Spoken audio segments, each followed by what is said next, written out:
এক ম্যাচ হাতে রেখে ইতিহাস গড়ে যুব বিশ্বকাপে খেলার যোগ্যতা অর্জন করেছে বাংলাদেশ যুব হকি দল।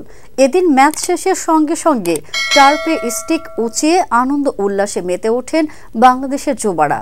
লাল সবুজের পতাকা নিয়ে ল্যাপ অব অনার ওমান স্টেডিয়ামের টার্ফ জোড়ে। বড়রা যা করতে পারেনি তাই করে দেখালো যুবারা। প্রথমবারের মতো যুব হকির বিশ্বকাপে নাম লেখালো বাংলাদেশ। পঞ্চম থেকে অষ্টম স্থান নির্ধারণী ম্যাচে থাইল্যান্ডকে ৭-২ গোলে বিধ্বস্ত করে এই কৃতিত্ব গড়ে বাংলাদেশ। জুনিয়র এশিয়া কাপ থেকে ৬টি দল যাবে যুব বিশ্বকাপে। বাংলাদেশ থাইল্যান্ডকে হারিয়ে আপাতত ষষ্ঠ স্থান অর্জন করেছে।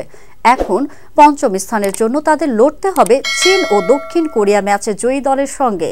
আগামী বছর ভারতে অনুষ্ঠিতব্য যুব বিশ্বকাপে এশিয়া থেকে ৭ দল অংশ নেবে। স্বাগতিক ভারত সরাসরি খেলবে।